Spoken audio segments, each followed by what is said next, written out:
오늘 맨시티랑 첼시의 경기가 있었는데 이게 이 두 팀 모두 지금 챔스권에 있는 그 챔스권 순위 경쟁에 있는 팀들이라서 굉장히 중요한 매치였어요. 보시면 첼시 같은 경우에 산체스, 리스 제임스, 찰로바, 코릴, 쿠쿠레아, 카이세도, 엔소, 마두에케, 파머, 산초, 최전방 잭슨으로 나왔고요. 이에 맞섰던 맨시티는 좀 놀라운 라인업을 가져왔죠. 일단 이적생들이 2명이 벌써 껴있었습니다. 에데르송, 그바르디올, 아칸지, 그리고 방금 말씀드린 이적생 후사노프, 그리고 누네스, 코바치치, 귄도안, 실바, 포든, 홀란, 그리고 또 다른 이적생 마르무시가 있었어요. 이날 경기가 어떻게 보면은 이 새로운 이적생들에 대한 좀 가혹한 시험대일 수도 있었는데 이게 다른 팀도 아니고 첼시라는 빅클럽과의 경기잖아요. 그러다 보니까 이 새로운 이적생들이 어떤 활약을 보여줄 수 있을까, 그런 것들을 좀 주목해서 볼 만한 매치였는데 일단 초반 5분경까지는 이 오른쪽 센터백 후사노프 쪽에서 실수가 나오긴 했습니다. 어떤 장면이었냐면 후사노프가 골키퍼 에데르송한테 머리로 이제 백패스를 한다는 게 애매하게 넘어가면서 첼시에게 선제골을 내주는 장면이 있었죠.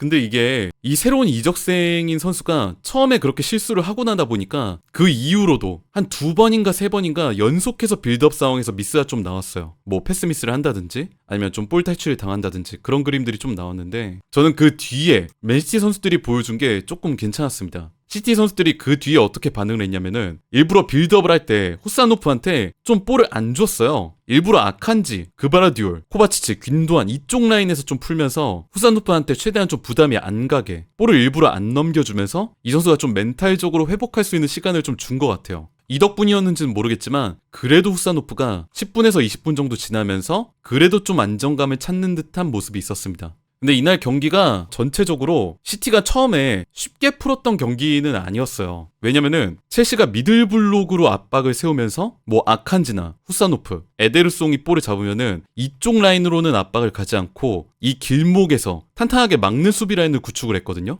그러다 보니까 시티가 후방 빌드업에서 좀 풀어나오는 그림, 특히 하프라인을 넘는 데 좀 어려움을 겪었는데 여기서 과르디올라가 어떤 선택을 했냐면은 앞쪽에서 측면에 많이 관여하던 베르나르도 실바, 또 공격 작업에 많이 배치되어 있던 귄도안을 둘 다 아래로 내렸습니다. 그러면서 코바치치, 귄도안, 실바 이 3명이 삼각대형을 유지하게 만들고 코바치치만 6번 역할을 수행하는 게 아니라 코바치치가 위로 올라가면 귄도안이 아래로 떨어지거나 아니면은 귄도안이 살짝 빠지고 실바가 아래로 떨어지는 등 이렇게 3명이 유기적으로 이 후방 빌드업 단계에 관여를 했어요. 그러면서 후방 빌드업에 하나, 둘, 셋, 넷, 다섯, 여섯, 일곱, 여덟 총 8명이나 되는 선수가 후방 빌드업에 관여를 했죠. 이렇게 후방 빌드업 시스템을 바꾸고 나서 그때부터 시티 축구가 확실히 달라졌습니다. 후방 빌드업에서 숏패스가 되니까 점유율을 유지하기가 쉬워지고 상대 하프라인을 넘는 것까지 쉬워지고, 그러니까 전반전까지만 해도 거의 볼 점유율이 65대 35가 찍혔어요. 이게 말이 65대 35지 실질적으로 전반전 내내 시티 선수들의 발에 볼이 붙어 있었다는 얘기거든요.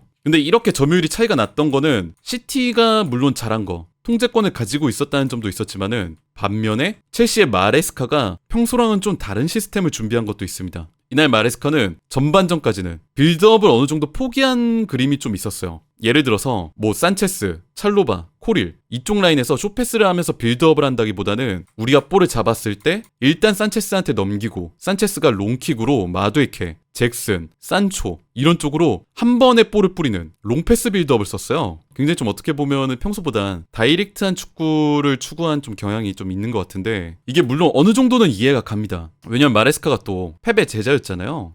여러분 모두 아시겠지만 펩이 제일 싫어하는 게 뭐냐면 뭐 본인이 항상 얘기하는 거지만 역습, 다이렉트한 축구 이런 식으로 자기의 점유율에 대한 노력을 무너뜨리는 축구를 굉장히 싫어하잖아요. 아마 마레스카도 좀 이거에 대한 펩의 이런 고민들을 분명 알고 있을 거고 그런 성향을 좀 저격을 하기 위해서 맞춤 전술을 준비한 것 같은데, 근데 우리가 듣기에도 평소의 첼시 축구랑은 많이 다르죠. 평소의 첼시는 예를 들어서 엔소가 높이 전진하고 카이세도가 3선 그리고 한쪽 풀백이 돌아오면서 인버티드 풀백 이런 식으로 4미드를 형성하는 굉장히 좀 중원에 많은 선수들을 배치하면서 점유, 소유권을 좀 유지하는 축구라는데 이날은 이런 미드필더에서의 점유율 싸움이 첼시가 의도적으로 좀 피한 느낌이 없잖아 있긴 했습니다. 풀백들도 인버티드를 하기보다는 직선적으로 움직이는 역할을 많이 부여를 받았고 미드필더들도 중원에서 뭔가 소유권 다툼을 하기보다는 볼을 잡았을 때 측면으로 빨리 빼거나 아니면 아까 말씀드렸던 것처럼 골키퍼 쪽으로 내리거나 해서 롱패스를 하는 이런 그림들이 많이 나왔어요. 개인적으로는 제가 이건 좀 아쉬운 부분이기는 한데, 왜냐면은 마레스카도 어떻게 보면은 과르디올라류의 감독이잖아요. 그에게서 직접 가르침을 받기도 했고 그의 밑에 있었기도 했고, 그러다 보니까 제가 기대했던 건 뭐였냐면은 이 두 감독들, 이 점유, 통제, 지배, 이런 거를 선호하는 이 두 감독들의 치열한 미드필더 점유율 싸움, 이런 거를 좀 기대하긴 했었거든요. 근데 그런 것들이 안 나왔던 게 조금은 아쉽다. 어떻게 보면은 첼시가 그런 정면 승부를 조금 피한 경향도 없잖아 있는 것 같다는 그런 개인적인 생각은 있어요. 어쨌든 마레스카도 전반전에 이렇게 나왔던 거를 생각을 했던 것 같은데, 후반전 들어서는 시스템을 좀 바꿨습니다. 그래도 롱패스의 비중을 많이 줄이고 후방에서 숏패스 빌드업으로 점유율을 유지하려는 그런 그림을 만들려고 노력을 많이 했던 것 같아요. 그러다 보니까 아까 전반전 점유율은 거의 뭐 65대 35였는데 그래도 후반전에 점유율을 많이 올렸죠. 그래서 최종 점유율이 57대 43 정도. 그래도 후반전에 점유율을 좀 끌어올리려고 노력했다는 걸 알 수 있었던 것 같아요. 그리고 맨시티 얘기를 다시 하자면, 아까 후사노프를 얘기했는데 또 하나의 이적생 마르무시, 괜찮았습니다. 뒷공간에 파고드는 스피드, 적극성, 집중력, 우리가 윙어한테 바라는 그 파괴력, 이게 확실히 첫 경기임에도 불구하고 눈에 많이 들어왔던 것 같아요. 이날 경기에서 마르무시가 굉장히 뭐라고 해야 될까, 골문을 향한 집착, 득점을 향한 집착, 이런 것들을 많이 엿볼 수 있었는데, 뭐 예를 들어 이런 장면 있죠. 시티가 공격 작업을 하다가 이게 라인 뒤쪽으로 파고 들어가는 실바랑 그리고 원래 라인 뒤에 있던 마르무시한테 볼이 갑니다. 이게 사실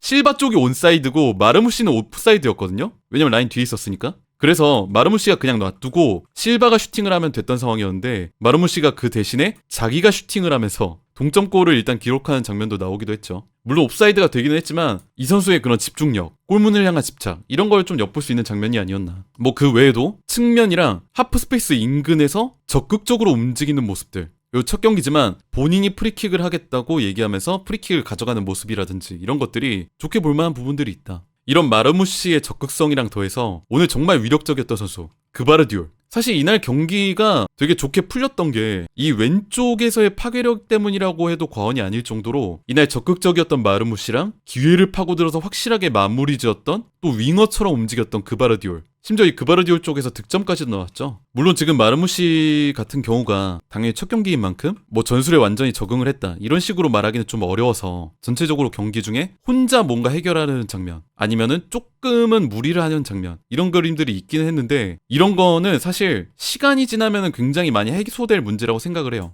그래서 시간을 두고 펩의 전술, 시스템, 포지션 플레이, 이런 것들에 적응이 된다면 굉장히 좀 괜찮은 모습을 보여줄 수 있겠다 생각이 듭니다. 포든도 얘기를 안 할 수가 없는데, 포든이 지금 리그 4경기 연속골이에요. 웨스트햄전 1골, 브렌트포드전 2골, 입스위치전 2골 1어시, 그리고 지금 첼시전 1득점까지 해서, 와, 지금 리그에서 엄청나게 공격 포인트를 쌓아 올리고 있는데, 포든이 만약에 이런 식으로 살아난다? 이러면은 맨시티 특유의 미친 듯한 뒷심, 이게 충분히 나올 수 있는 여지가 있습니다. 특히 오늘 장면에서도 포든이 오른쪽 측면에 있다가 안으로 좁혀 들어가면서 순간적으로 상대 수비라인의 빈틈을 노리는, 특히 오늘 첼시가 최후방 수비라인이 되게 높았다 보니까 그 수비라인을 무너뜨리면서 라인 브레이킹을 하는 그런 장면들이 많이 나왔는데, 예를 들어서 마르무시가 볼을 잡고 중앙으로 이동을 했을 때 상대 수비가 마르무시한테 달라붙고 포든한테 수비가 붙지 않는, 그리고 포든이 그 라인을 무너뜨리고 들어가는 그런 그림이 있었거든요. 근데 여기서 마르무시가 포든한테 넘겨줬으면은 정말 좋은 그림이 더 나올 수 있었겠지만, 일단은 마르무시가 슈팅을 가져가면서 포든한테 주지는 못했어요. 그럼에도 불구하고 포든이 이런 식으로 라인 브레이킹을 하는 장면이 많이 나왔다. 또 이런 장면도 있었죠. 이번엔 아예 득점 장면인데, 맨시티 후방에서 날아온 볼을 혼란이 홀드업 플레이, 등을 딱 쥐고 코릴, 찰로바, 첼시 센터백 2명 사이에서 볼 소유권을 지켜줘요. 이렇게 최후방의 센터백 2명이 전부 다 혼란한테 붙으니까 뒤로 돌아 들어가는 포든한테 아무도 붙지 않게 되죠. 이걸 확인한 혼란이 볼을 따준 다음에 포든한테 패스, 그대로 포든이 최전방까지 올라가서 득점을 꽂아버리는 이런 그림이 나왔습니다. 혼란의 홀드업 플레이, 그리고 포든의 침투 능력, 이 두 개가 참 이상적으로 보였던 좋은 득점 장면이었어요. 어쨌든 이 경기를 맨시티가 3대1로 잡아내면서 리그 4위권으로 또 들어가게 됐는데, 이 순위 상승의 측면 외에도 기존에 있던 선수들이 또 좋은 모습을 되찾아 간다는 것, 또 그리고 지금 챔스에서 파리한테 좀 패배를 당했잖아요. 그 분위기가 이어지지 않고 또 안 좋은 분위기를 어쨌든 끊고 갔다는 것, 그리고 마지막으로 새로 영입된 선수들 후사노프, 마르무시, 이런 선수들이 어떤 기량을 가지고 있는지 확인할 수 있었다는 것, 이런 점에서 맨시티의 이번 첼시전 승리는 의미가 있었다 이렇게 생각합니다.